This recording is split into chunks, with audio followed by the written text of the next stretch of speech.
দুধ দিয়ে। চিংড়ি মাছের মালাইকারির জন্য আমি নিয়েছি চিংড়ি মাছ, প্রমাণ সাইজের চিংড়ি মাছ নিয়েছি আমি। আর ইনগ্রিডিয়েন্টস বলে দিই, নারকেলের জন্য, দুধের জন্য নারকেল নিয়েছি, মালাইটা বের করে নেবো আমি।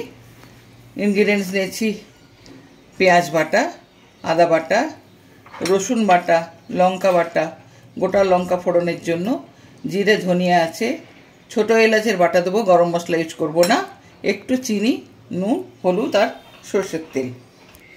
এই চিংড়িগুলো একেবারে ফ্রেশ, একজনের পুকুর থেকে ধরা হয়েছে, এগুলো আমরা বলেছিলাম দেওয়ার জন্য, সেখান থেকেই নিয়ে এসেছি। যখন নিয়ে এসে তখনই পুরো ছটফট করছিল। যাই হোক, একেবারে ফ্রেশ। মাছগুলো আমি কেটে নিচ্ছি।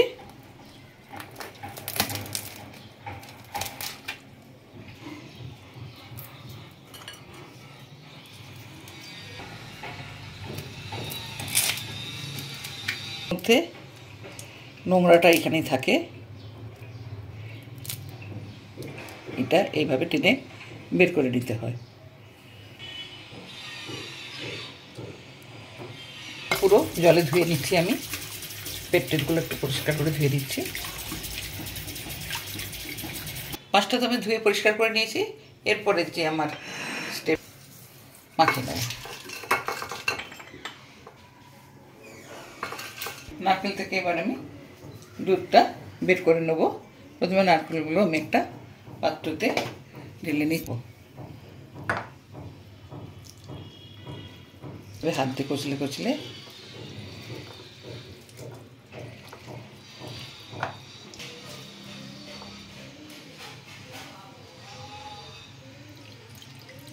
দুধটা ঢেলে নিচ্ছি।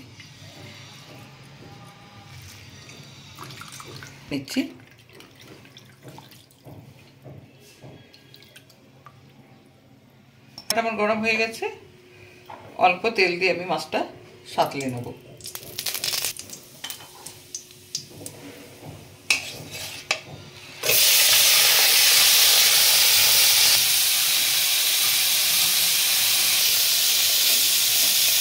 মাছটা আমার হালকা করে সাঁতলানো হয়ে গেছে। এবারে আমি কড়াইতে সরষের তেল দিয়ে দিয়েছি। তেলটা প্রায় গরম, শুকনো লঙ্কা ফাটিয়ে দিয়ে দিচ্ছি।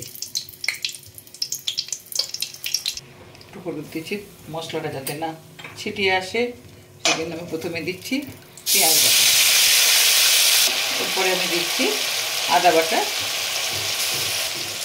রসুন বাটা,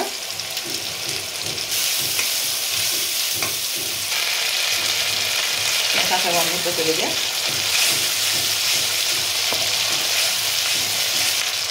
হলুদ দেবো, পরিমাণ মতো হলুদ দেবো, জিরে ধনে একসঙ্গে গুঁড়ো দেবো আমি। এরপরে দেবো লঙ্কার গুঁড়ো,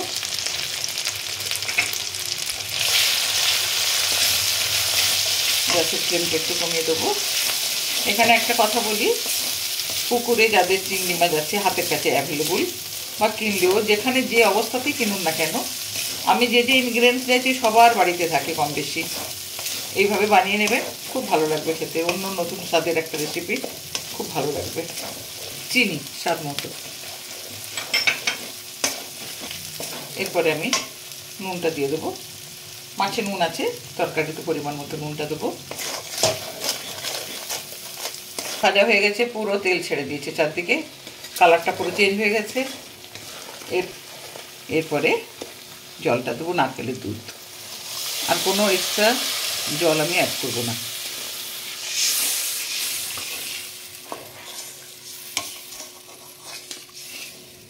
জালটা দিয়ে উঠে গেছে। এরপরে আমি মাছগুলো দিয়ে দিচ্ছি।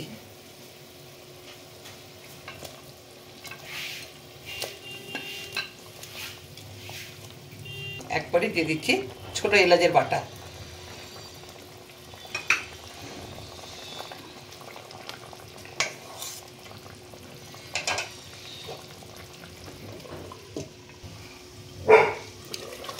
ঢাকাটা খুলে নিয়ে দেখছি তরকারিটা কি অবস্থাতে আছে।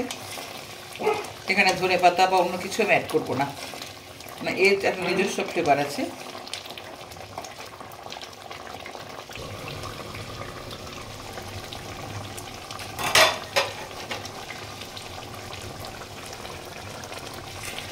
তরকারিটা আমার হয়ে গেছে, এবার আমি ঢেলে নেবো ভাতে।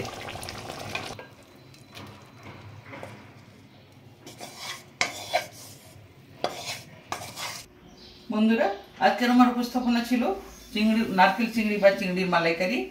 পুরোভাবে খাওয়ার জন্য তৈরি হয়ে গেছে। প্রথম থেকে শেষ পর্যন্ত রেসিপিটা আপনাদের সামনে তুলে ধরেছি। আশা করি আপনাদের ভালো লেগেছে। অবশ্যই কমেন্ট করবেন, শেয়ার করবেন, লাইক করবেন, আর আমার পাশে থাকার জন্য অবশ্যই সাবস্ক্রাইব করবেন। একবার হলেও বাড়িতে চেষ্টা করবেন। নমস্কার।